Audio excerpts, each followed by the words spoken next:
precisely on Alan Wake. I came to Bright Falls with my wife, Alice. Thank you for coming here with me. I thought maybe you could write here. I don't want to hear it! God damn it, Alice! Now, she's missing. Alice? Alice? I woke up behind the wheel of a crashed car. I'm missing a week. I was attacked by shadowy men straight from a nightmare. The sheriff took me to the lake Alice and I had stayed at, but the cabin had disappeared.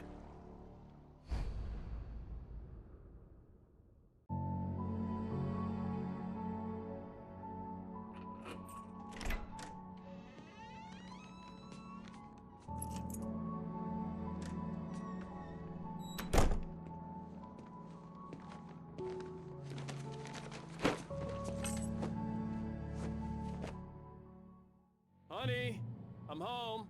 Back here, sweetie. How was it? Worst weather I've ever seen.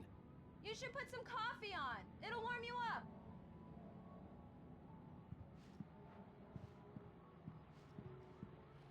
Hey, handsome. This is gonna be a long night, but these shots are turning out great. I guess you're gonna need that coffee then. I'll go put it on.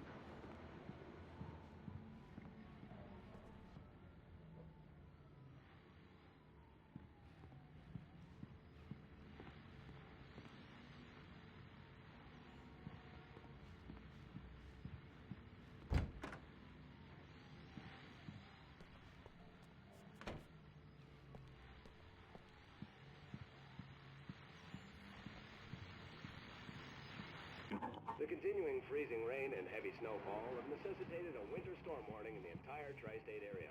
People are advised to stay indoors as many roadways are already closed, and city officials are not expecting snow crews to keep up with the weather. We're now on the third day of the blizzard, and the weather is not expected to clear up anytime soon.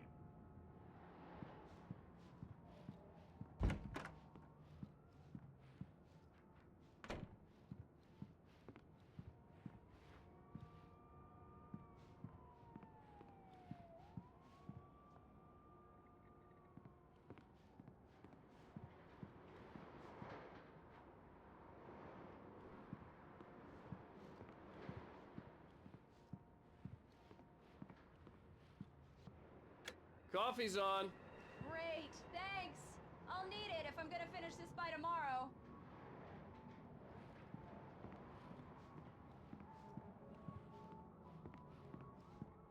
Oh, hey, I just finished those cover mock-ups. They're on your desk. Tell me what you think. No kidding. I didn't think you'd get them done this quickly. On occasion, I can perform all sorts of miracles, my dear.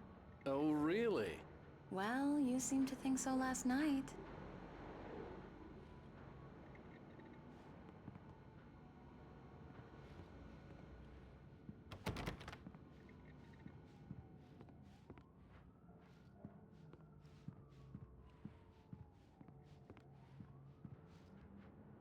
These look really good. Oh, sure, until Barry gets his hands on them. Which, by the way, will happen over my dead body. The last time was the last time. Oh, and speaking of Barry, he called. Alan! Alan, please check the fuse box. I'm right here. I'm on it, honey. Please hurry!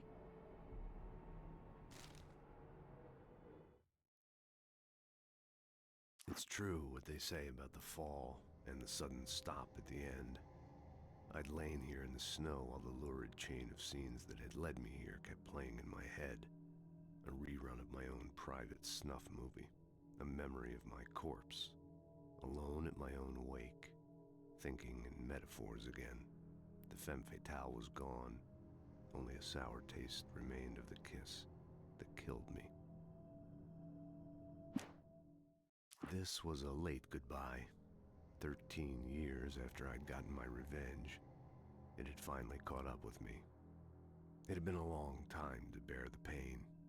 My blood painted the snow red. A gruesome slushy dissolved all the scattered painkillers and leisurely dripped down to the sewer, mingling with the bile of the city, becoming one with it. I can see them now. My wife and my baby. Honey, I'm home.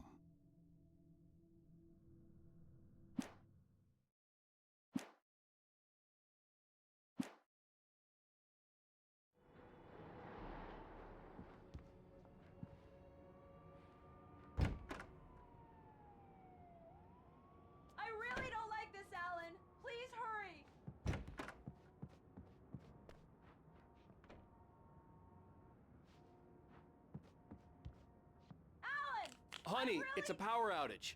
I've got the flashlight. Okay. Hi. You okay? I'm sorry. It just really spooked me. Don't worry. We'll just break out the candles. I know it's stupid, but it's just...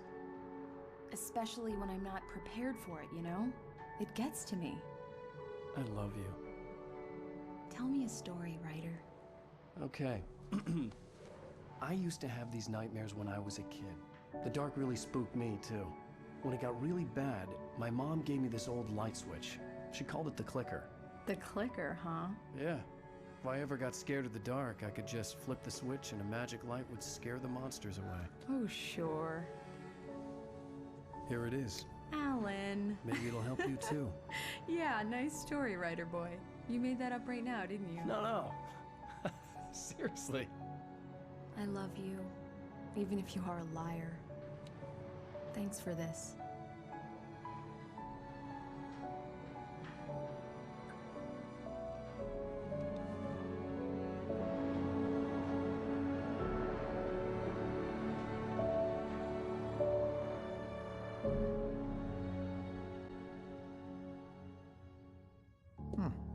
How do you feel, Mr. Wake? Any nausea, disorientation, anything like that? Mr. Wake, how are you feeling? I'm okay. My head's fine. I had to lie about my headache and memory loss. He'd send me to a hospital for tests. I couldn't leave without Alice. Very well. I don't think you have a concussion, but you've obviously been through quite a shock. You should take it easy for a couple of days. Thanks. Well then, Mr. Wake, we're done here. If the pain gets any worse or you experience any other symptoms, you should come see me. I'll let you get on with it then. Sarah, Sheriff Breaker, is waiting for you. She's very good at her job. I'm sure she can locate your wife in no time. Doc Nelson was the image of a small-town doctor. Sheriff Breaker had called him to the station to take a look at the cut in my head.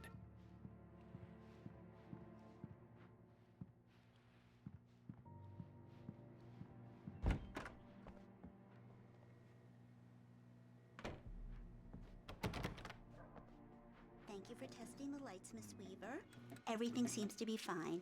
I don't have the luxury of being complacent, Deputy Grant. The bulbs will need changing soon. You can't change them in the dark. I'll be sure to take care of it, Miss Weaver. Have a nice day now. Very good. I'll come back later on to remind you, just in case.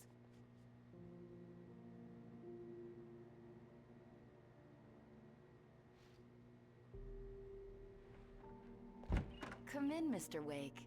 Your phone's on the desk. The battery was dead. It's charged now. Have you started looking for my wife yet?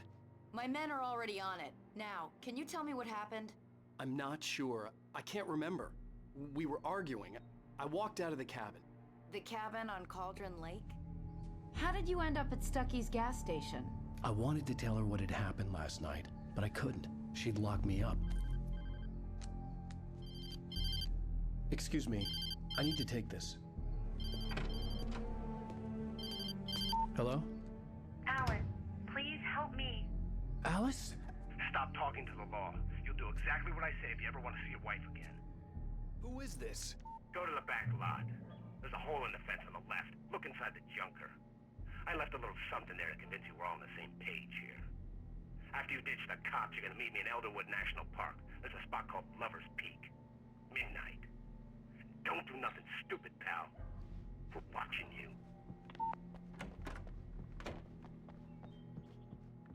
Mr. Wake, can I help you with anything? I need to get some air. The sheriff said I could go out back.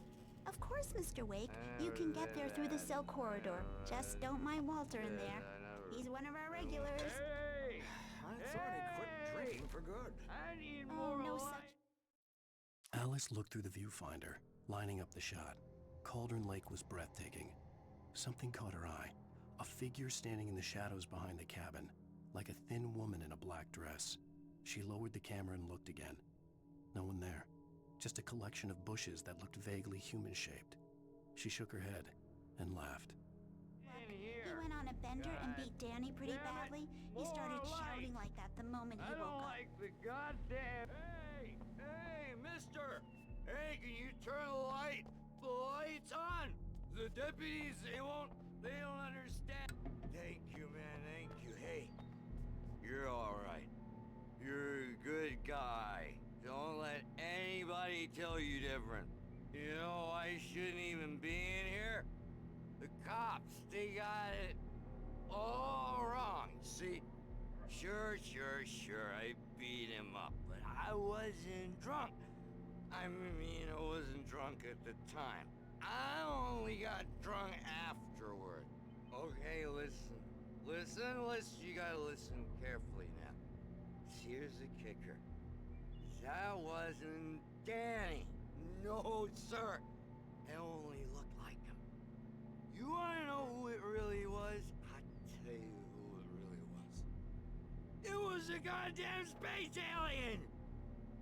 I know it sounds like something a drunk would say, but believe me, I wasn't drunk then.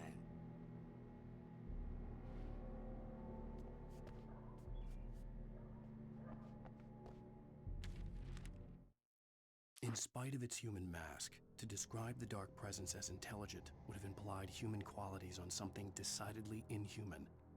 Nonetheless, it found the one spot in the diner that was dark enough. Some light spilled into the corridor, ravaging it. But it took the pain. Horrible as it was, the writer would soon fix that. He would be coming to the one place where it still had power. I told him, oh yeah, well, I don't hear... The early morning light hurt my eyes and made my head ache. The man on the phone had said, "Go through the fence on the left."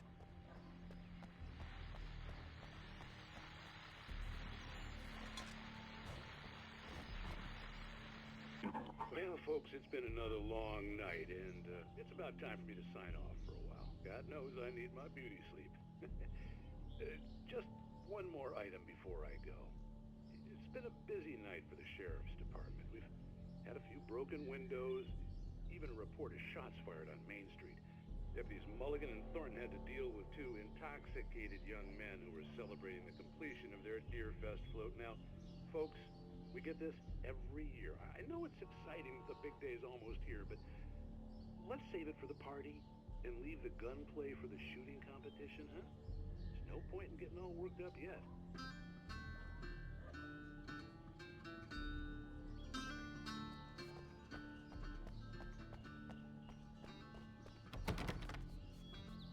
The caller had told me to find a hole in the fence behind the police station.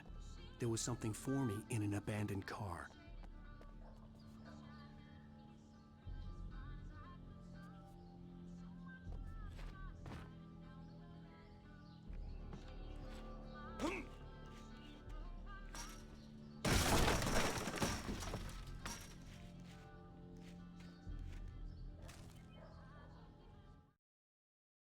The kidnapper fired his gun one last time, and the shadow vanished into the darkness it had come from. See? Nothing to it, Wake. The thought of Alice in his hands was revolting.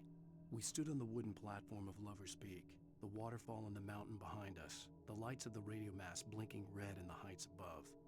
I fought with the urge to take a swing, force myself to speak. Let's cut the act now. Where's my wife?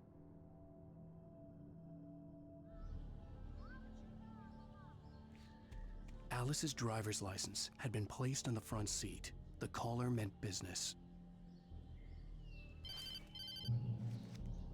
Barry? Ow! Thank God! Where the hell have you been? I've been trying to reach you for a week, you and Alice. I've been worried sick. I flew out yesterday. I'm here in Bright Falls. Barry, listen to me. I'm at the sheriff's station. Come and get me. I can't talk now. Ow! What the hell is going on? I had to get the sheriff to let me go. I needed to get to Elderwood National Park to meet Alice's kidnappers.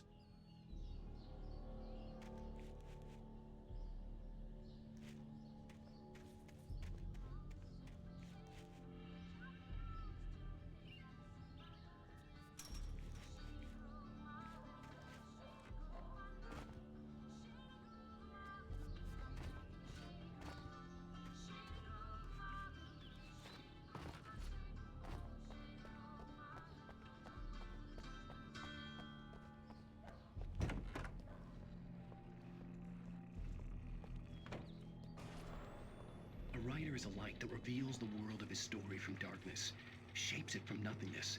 The way a sculptor carves a statue from a block of granite.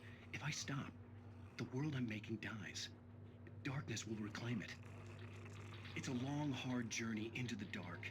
Alice's life is at stake, but I can't think about that, or I'll lose it. The dread lingers at the edge of perception. I'll push on. Anything is possible here. I'll write the story. I'll save her.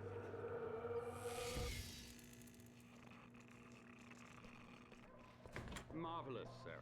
I just wanted to settle all the damage the Anderson brothers might have inadvertently caused on their recent and regrettable little outing. They are not accountable for their actions, of course. I can assure you that my staff has been reprimanded. Tor and Odin never caused any trouble to anyone when they were still living. Are you feeling any better, Mr. Wake? I'd like to leave. Am I free to go?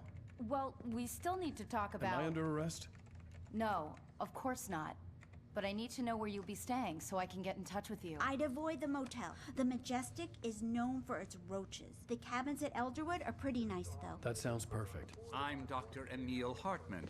I'd like to invite you to stay at Cauldron Lake Lodge. Did you talk to my wife? I had the pleasure of discussing your situation with her on several occasions. Did you set something up with her? I invited her here. My clinic is a place where... Oh! Hey! Oh my! Take it easy. Hey, nobody move! Get your hands off of my client! Who are you? I'm Barry Wheeler, his agent. If you have business with Mr. Wake, you talk to me. You yokels won't know what hit you once I sick my lawyers on your asses. No harm done, Sarah. I'm all right. I don't want to press charges. Mr. Wake, my offer still stands. Get me out of here. What the hell was that about, Al? We don't need a replay of that thing with the paparazzi. I thought they were gonna lock you up. I had to talk to someone. I told Barry everything. He thought I was certifiable, but when he heard about the manuscript, I had him. The fact that I'd written something, even if I couldn't remember it, was enough for him. He smelled money. And he believed that Alice had been kidnapped. Anything beyond that was another story. I had a midnight appointment with the kidnapper in a place called Lover's Peak, somewhere in Elderwood National Park.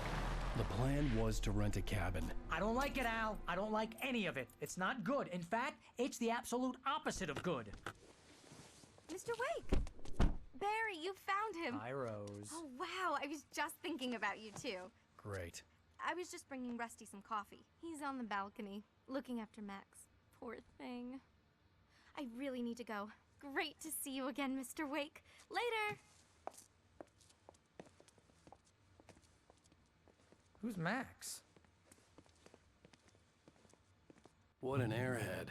Jeez, Mr. Takes a swing at everybody. This is not her fault. She's a very nice girl and, more importantly, a fan.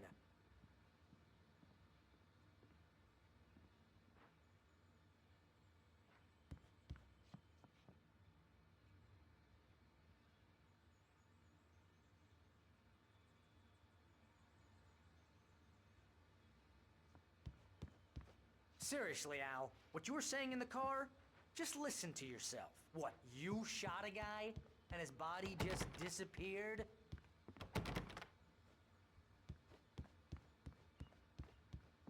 When was the last time you slept? What, are you high? Have you been drinking? No! Look, Barry, I'm missing a week, and someone's got Alice. Do and you everything's understand what it sounds like when you say stuff like that? Don't get me wrong, it's a good story, could be a bestseller. But when you start confusing fiction with reality, you're buying yourself a ticket to the funny farm. All right, wait here.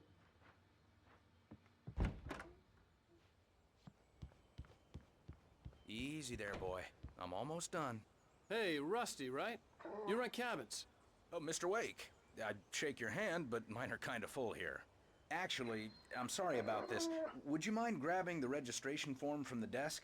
It's just across from Bucktooth Charlie. Okay, sure. What happened? Crazy poachers. Max here got his foot caught in a trap. They're illegal to use here. Hell, you're not supposed to hunt within the park at all. But that doesn't stop some lowlifes. Well, at least Max is gonna be okay. You got lucky.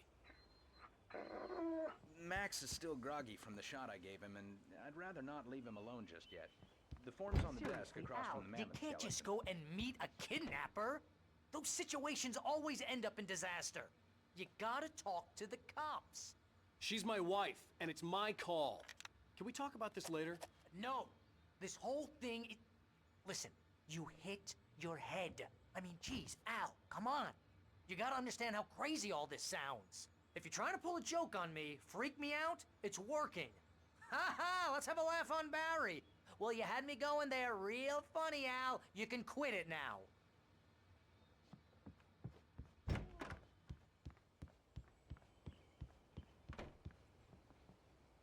I think this is the form you wanted. And here are the keys. Okay, you're all set, Mr. Wake. Glad to have you staying here. Thanks. Can you tell me how to get to Lover's Peak? Oh, sure. It's at the end of the nature trail. Just follow the paths, you'll get to it eventually. It's an easy walk. Nice spot, too.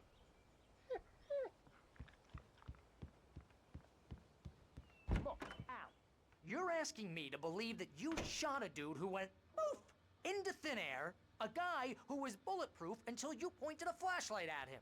You hear that from people who end up spending time in padded rooms, strapped to their beds, wearing white shirts with too long tangled up sleeves, and eating a healthy diet of pills. Al, you make cruel jokes about people who believe that kind of stuff. You're the skeptic. You gave me an hour-long lecture on homeopathy last month. What was it? If there's no proof, it's pure bullshit. Period. Guess the laugh's on me then. Al, come on! I mean, okay, maybe something weird happened to you, okay? Well, thanks for the heartfelt vote of confidence. All I'm saying is you gotta throw me a bone here, bestseller. What would you think if it was me? There's no way you should be going out at midnight with a gun. No one asked you to come here, Barry. Either work with me on this or go straight back to New York. Your choice.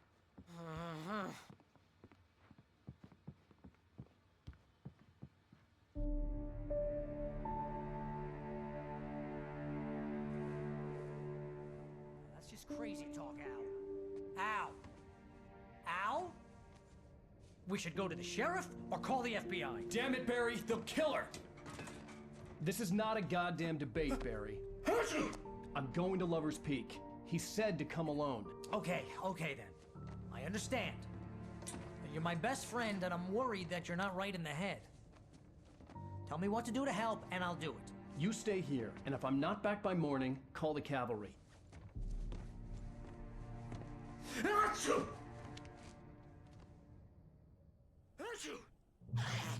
Just be careful with the natives, Al.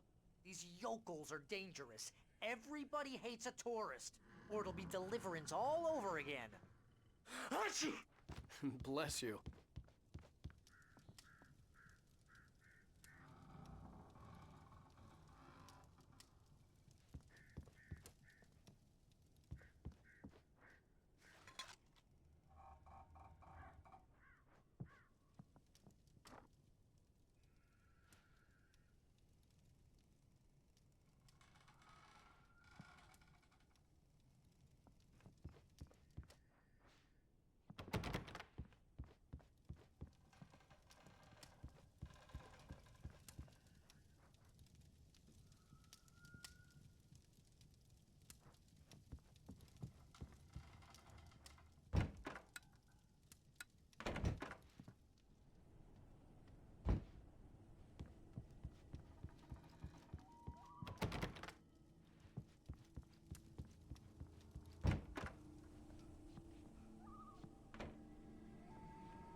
Step of the way, Al. Walk through the door now.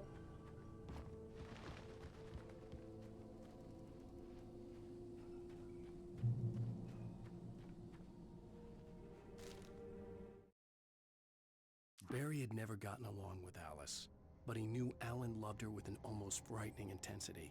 And now something had happened to Alice.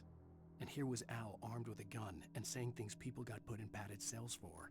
It was as if his friend had experienced a massive psychotic episode and was now totally disconnected from reality. It scared the shit out of Barry.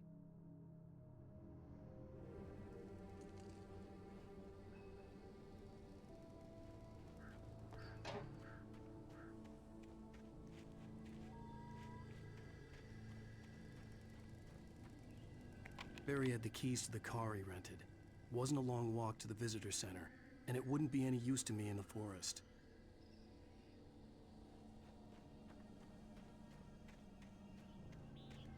I knew I should have gone to the cops. This wasn't the smartest thing I'd ever done, but I was still angry with Barry for trying to talk me out of it. These people had called me right in the sheriff's station. The cops wouldn't scare them, and they had Alice.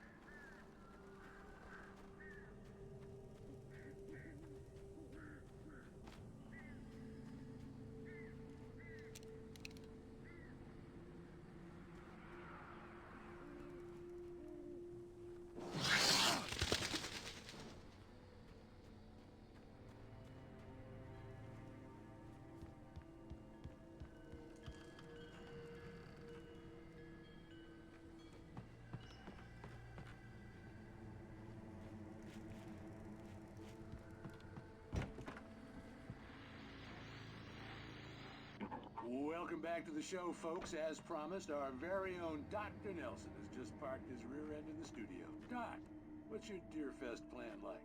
My plan? You make it sound a lot more organized than I ever seem to manage.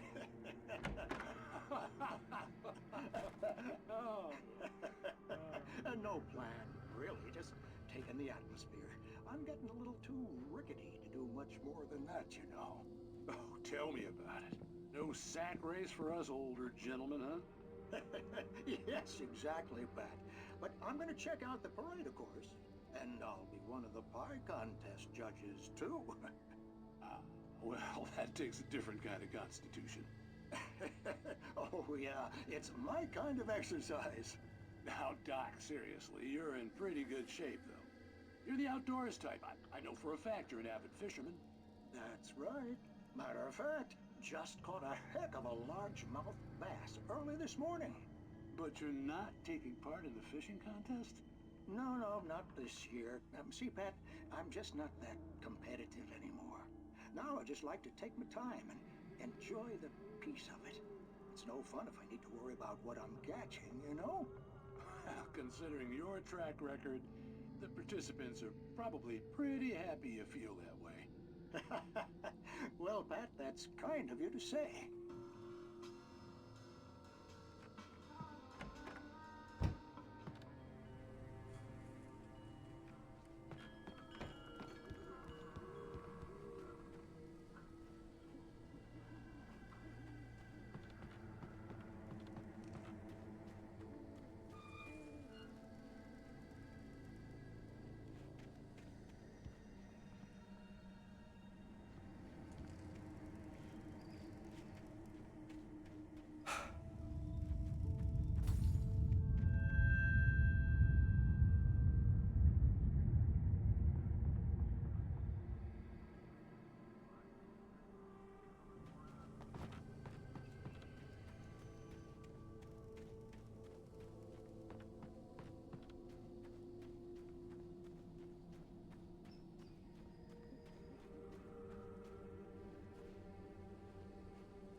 cancer and cure of civilization.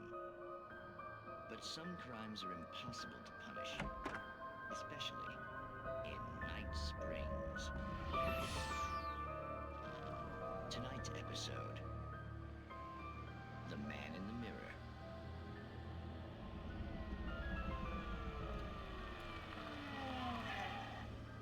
He's inside, Agent. He's a weird one. So, you're confessing to killing that guy, huh? Why? Had it coming? Yeah, but why would you do that? I mean, you're a nice guy. Normal. Took a kid to a soccer game. So how come at the game, you pick a guy and, quoting from the arresting officer's report here, assault the victim's head area repeatedly with the weapon of choice being a pair of bare fists? Wow, that sentence really flows, huh? Maybe you're not the literary type. Okay, so you mess him up. But why? Who was that guy? We couldn't ID him. Why would a guy like you do him like that? I didn't like his face?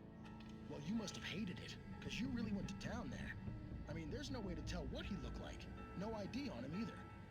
That must be difficult. But then we ran the fingerprints. Got a match. Your prints. Identical. Huh, how about that? Your son said you were wearing a white shirt when you took him to the game. But the white shirt is on the dead guy. It's plenty red now. You won't get away with this. Do you really think that's in any way relevant to me? I had plenty of time to talk to my boy before the cops arrived, you know? He won't stop screaming, am I right? You think he's ever gonna be okay? I left my mark. Believe me. You bastard. What? You gonna shoot me? What's the point? I'm going to prison. You got me. I don't understand any of this. And you never will. Don't worry. Maybe you'll see me again, Agent. Maybe in the mirror.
Rose knew that Rusty was in love with her, and she liked him too.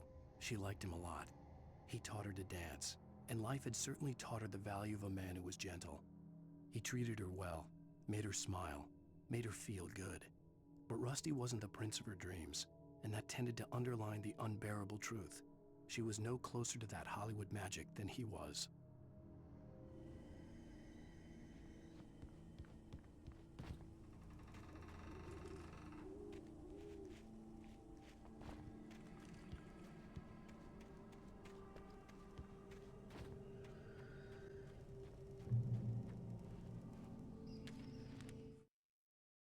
The air in the visitor center was heavy with an awful smell, as if some rotten drowned thing had crawled up from its grave. Rusty kept coughing blood. My eyes were drawn to the twisted shape of his broken leg. The attack had been vicious. Max whined in his cage. Rusty's eyes were wild with fear and terror. He gasped. "Mr. Wake, it happened just the way it was on that page."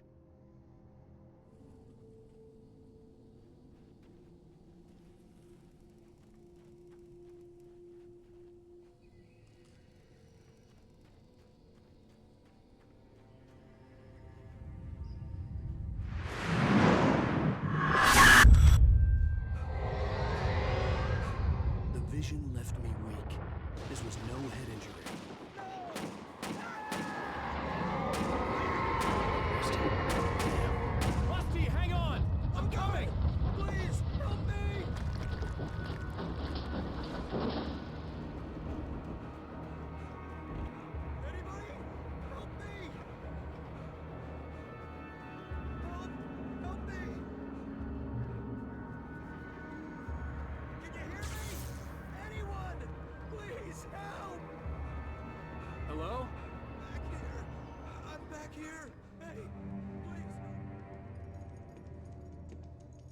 Mr. Wake? Oh, hell. It happened just the way it was on that page. I found. Came true. It knew. So dark. It'll come back for me. You must... The lights. In the office. I have the key. Okay, Rusty. Hang on. I'll be right back. Whatever did this couldn't be far. Rusty had found a page from the manuscript. It would help me understand what had happened. Shh. Good boy.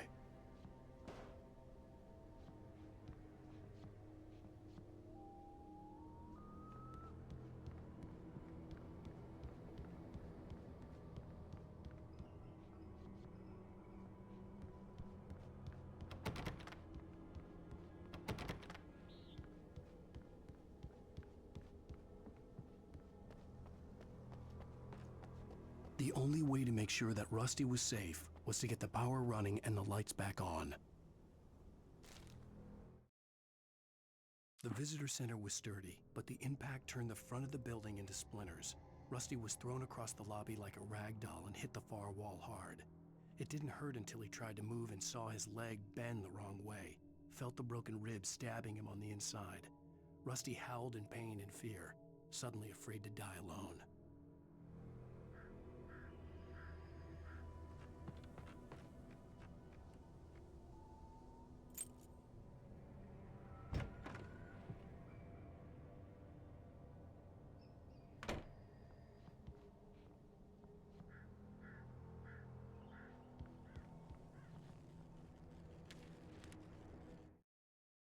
At the last instant, I changed direction and threw myself down. The axe splintered the trunk of a tree. I stumbled into the pool of bright light. My lungs burned. I was too exhausted to move. I tensed as I waited for the killing blow, but it never came. I raised my head. Nothing moved in the darkness beyond. For the moment, bathed in the cold light, I was safe.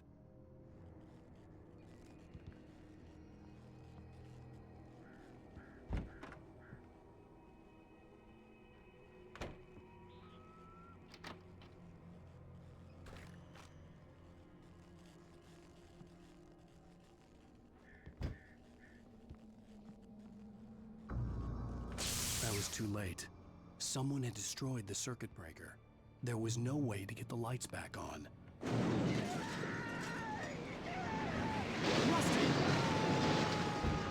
Rusty!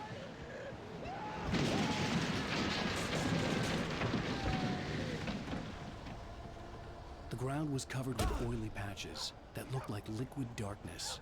I just need hunting licenses!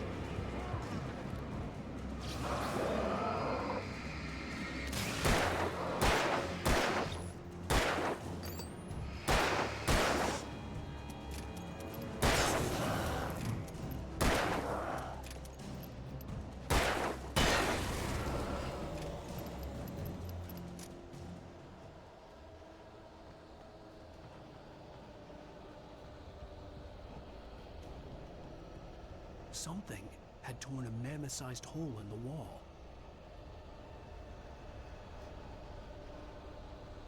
Please don't feed the animals. Fishing is only permitted for those visitors who purchase a park license obey the park ranger's instructions at all times. Rusty, no! Never! No closer than 100 yards. To bears and wolves, never approach any other wildlife closer than 25 yards. Pets must be leashed. At all times. Never! Leave your pet unattended. It is against the law to remove any natural objects historical items.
Forget about it, Barry. It's just me going crazy. Oh, jeez. Oh, jeez. You're not crazy. I wish you were crazy, but you're not crazy. Ow, be careful. Stay in the cabin. Don't open the door for anyone. I mean it.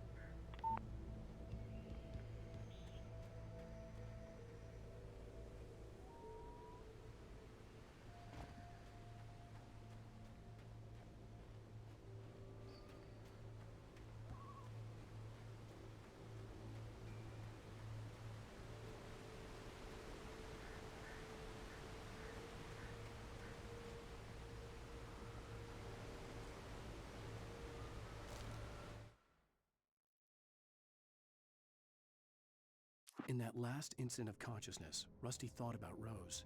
He was older than she was. Rose was barely out of her teens, but she made him feel young and forget what a train wreck his long-dead marriage had been. He still wore the ring. He'd been waiting for her to tell him to take it off. Now she never would.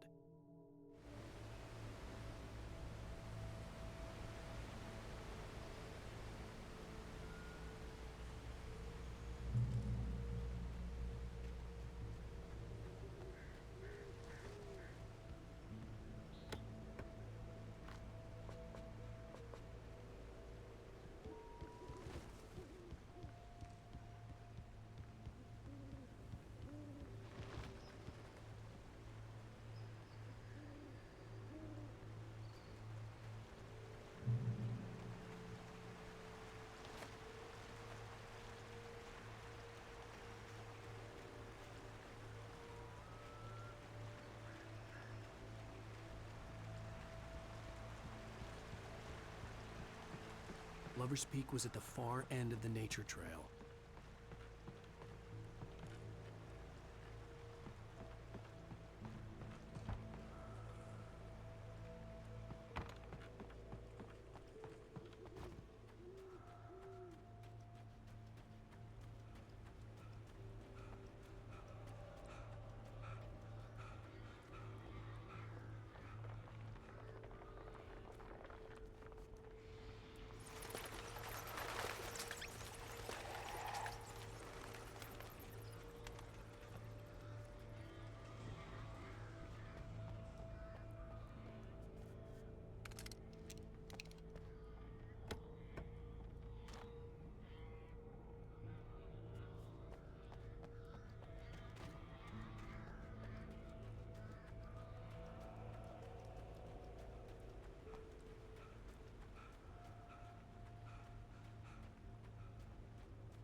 Nobody in Bright Falls seemed to know where Al was, but Rose, the waitress at the diner, had seen him.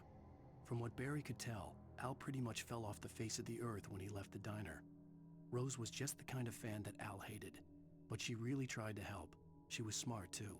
Knew a lot about what was going on in the town. Knew a lot about Al. Even knew who Barry was. Barry liked her. That was no big surprise. When it came to women, Barry and Al rarely saw eye to eye.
turned the corner, afraid of what the flashlight's beam might reveal.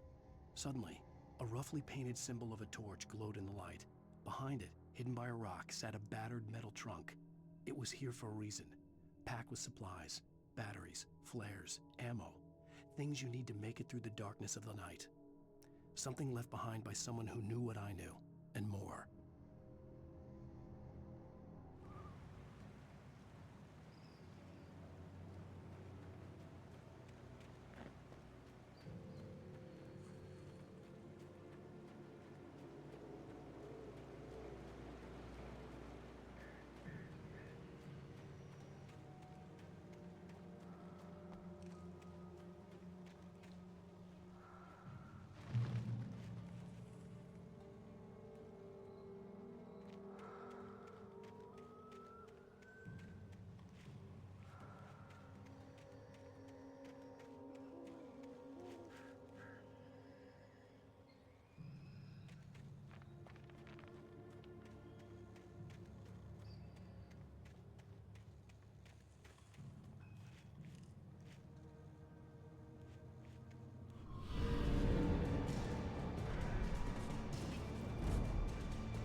Agent Nightingale didn't want to be in Bright Falls. These little communities revolted him, and he didn't like the trees or the coffee. He now knew that impossible horrors lurked behind the storefronts and smiles. He desperately wanted to turn the car around and just drive until he passed out or ran out of road and booze. But he had a job to do. He had a rider to catch, at any cost.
We gotta get moving. More of them coming.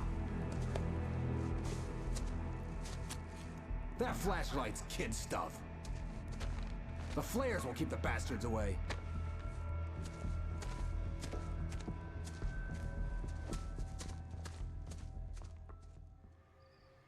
You can see them too? Hell, of course I see them. Come on, we gotta move. Why?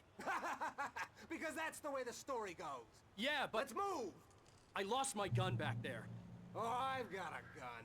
Just keep that light steady on him. It took a moment, but then I recognized him. He'd been on the ferry when I first arrived here with Alice. He knew my name. We were headed in the direction of Lover's Peak. There was no way this was a coincidence. He was the kidnapper. Come on, Wake! You better keep up. You set him up, and I'll knock him down, Wake.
Lover's Peak. Right up these stairs, Wake. Use the flares from the emergency box to hold them off while I get these boards off. Give me the gun. Yeah, no can do, Wake. Are you kidding? Give me the gun! No time for back talk. Hold them off, damn it!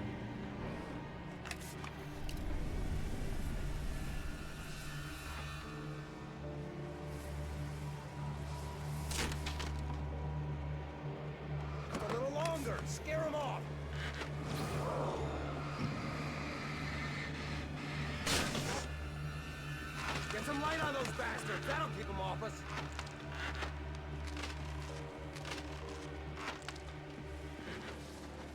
Just a little longer. I almost got it. Okay, it's open. Move it or lose it.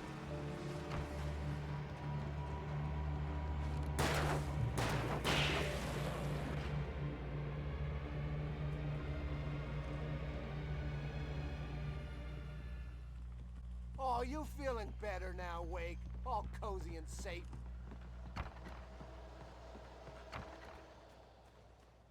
Better get ready. They'll be on us soon.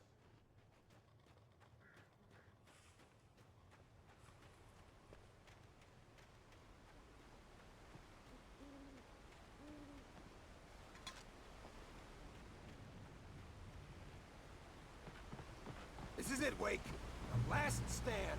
There's more flares here. Get ready. We fight them as long as they keep coming. Give me the goddamn gun! They're coming! That's not how this goes. Get with the program, Wake.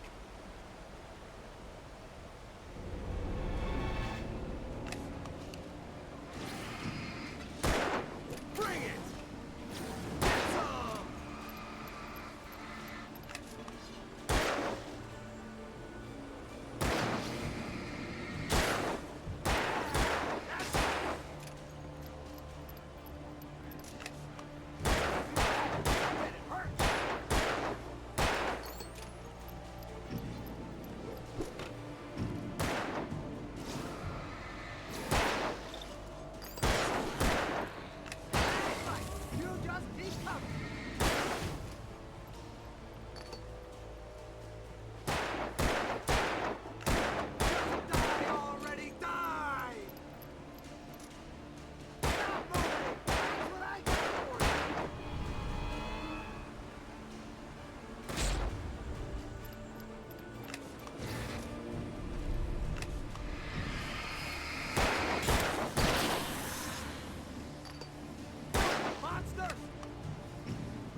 Stand. There's more flares here. Get ready. We fight them as long as they keep coming. Give me the goddamn gun! They're coming! That's not how this goes. Get with the program, Wake.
Let's cut the act now.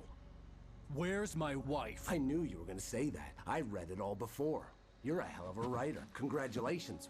You're gonna bring about something glorious and terrible once we get you some proper editorial control. What the hell are you talking about?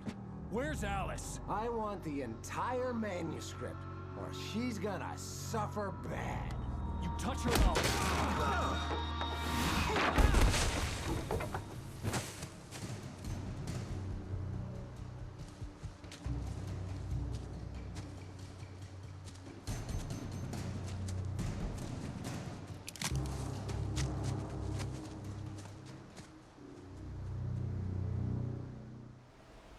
You're gonna give me the manuscript or you'll be sorry. No! Come back here! I swear I'll kill you if you hurt Alice! Do you hear me? Come back here! He had Alice, and he wanted the manuscript because he thought it held some magical power. But I had no manuscript to give him. I had to get back to Barry and figure out my next move.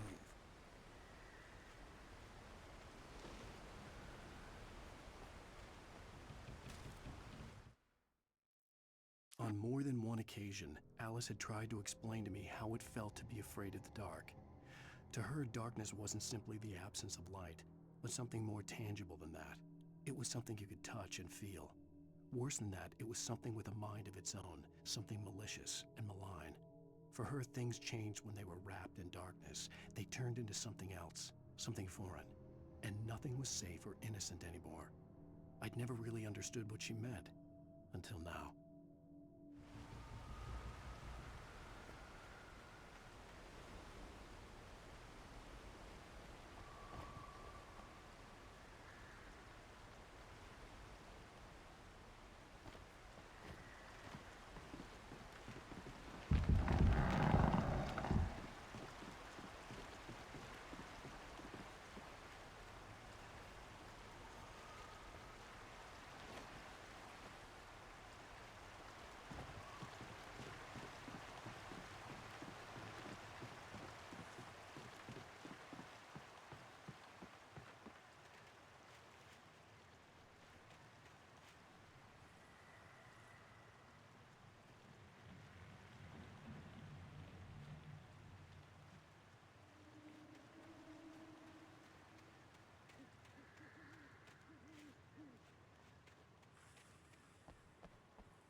Sarah didn't care about the legal threats Wake's agent had made. She let Wake go without argument, because there was something about him she couldn't quite put her finger on, something that reminded her of her father. She didn't think Wake would hurt his wife. Then she thought about the way he waded into Hartman, that hair-trigger rage flaring up without warning.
The night had been one desperate situation after another. I was exhausted, and my body felt as though it had been chewed up and spat out. The flashlight was heavy in my hand, and each pull of the trigger sent a painful shock up my arm. But I was finally out of the woods, and things were looking up. That's when I heard the chainsaw.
I had heard the plane fall.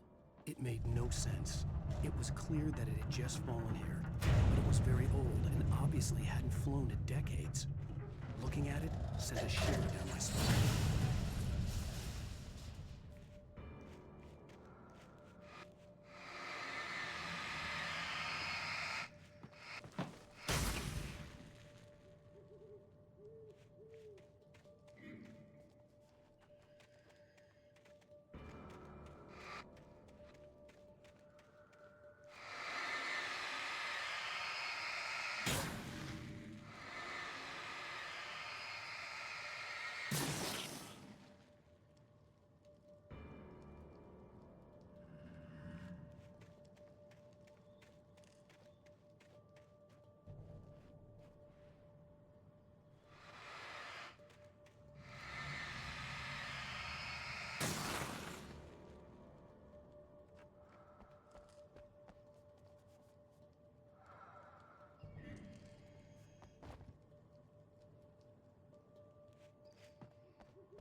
logging site was a mess. The modular office had been pushed off the cliff. Deputy Thornton climbed up from the wreckage excited, breathing hard from the exertion. Nobody there. It's weird. Don't you think that's weird? Bored, Mulligan let out a mighty snort. Hell, it's always weird, Thornton. Just a question of sorting out what kind of weird it is this time around.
When Barry saw the darkness attack the visitor center, it made him a believer.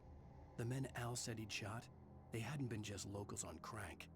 Somehow the world had changed, like the channel had been switched without warning. You think you're watching a sitcom, and you're really watching a horror show. When the birds started attacking the cabin, Barry wasn't surprised, just terrified.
beware of Widowmakers.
Is a hazardous occupation.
hazardous occupation.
Hazardous occupation.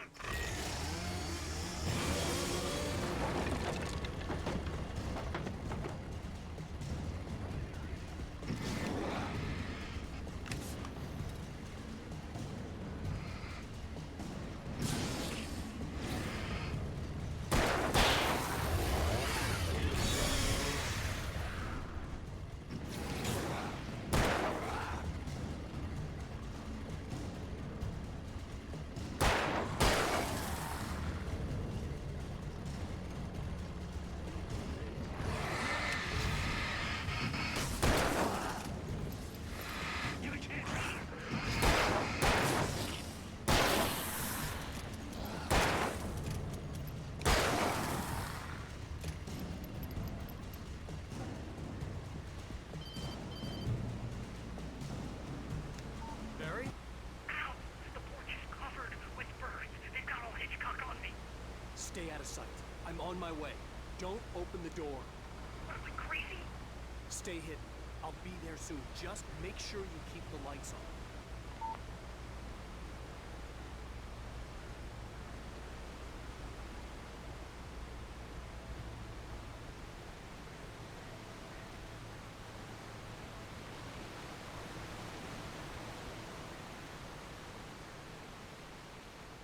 I still had to reach Barry at the cabin, but at least I was out of the woods.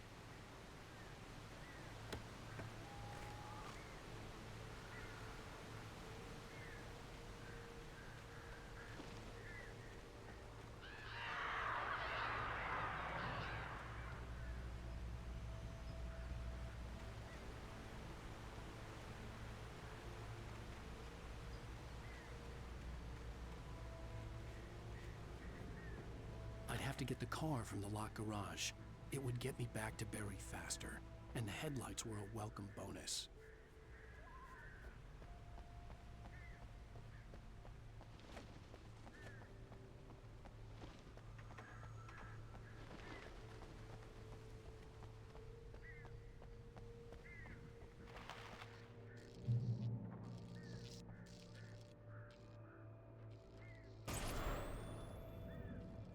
A story is not a machine that does what you tell it. A story is a beast with a life of its own.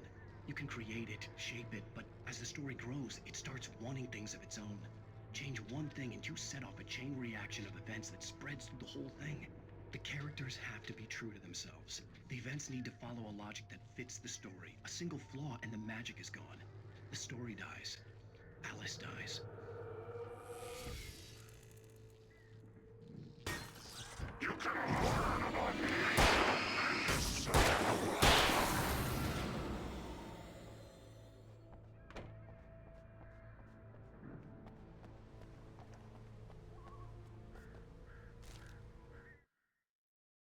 The FBI agent's command froze me in place. I considered surrender. It was all falling apart anyway. I could give in, let someone else deal with it. But it felt all wrong. Call it instinct, his posture, the way he held the gun. He was no friend. Shots ringing in my ears, I leaped for the hole in the fence and stumbled into the darkness beyond.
The flare gun was probably the best weapon I could imagine against the dark things I was facing.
It was the kidnapper.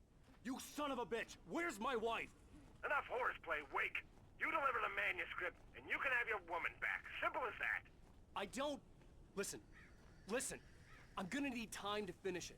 I still need to write the ending. I need a week. Not done? I need a week. 2 days. The old Bright Falls coal mine is nearby. You can find it easy, city boy. The main building, there at noon. You bring the manuscript, you'll get your wife. If not, well, get me? Yes, I get you.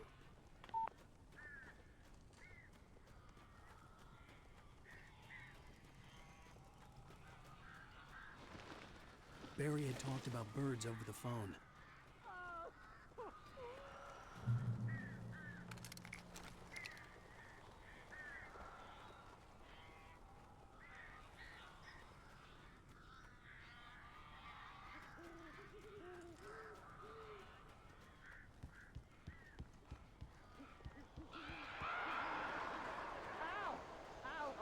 So glad you're here. A couple of them got in here before I blocked the chimney. This isn't normal. These birds are weird.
I'm sorry for thinking you were having a psychotic episode, man. I sent Barry to the town to ask around about a man fitting the kidnapper's description. He'd go through the archives of the local paper. Perhaps he could learn something. Anything about the island and the cabin that had disappeared. The man wanted a manuscript. I had to try to write him one to get Alice back.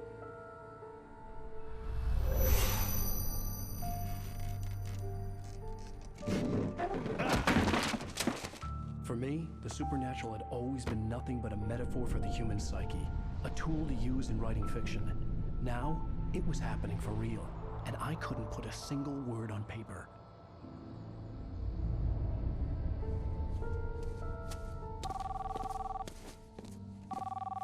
Barry Wheeler speaking. This is Rose. Rose? I found Mr. Wake's pages. Oh, you sweet, brilliant girl. Could you and Mr. Wake come get them? I live in the trailer park outside the town. We'll be there in less than an hour. I know. See you soon.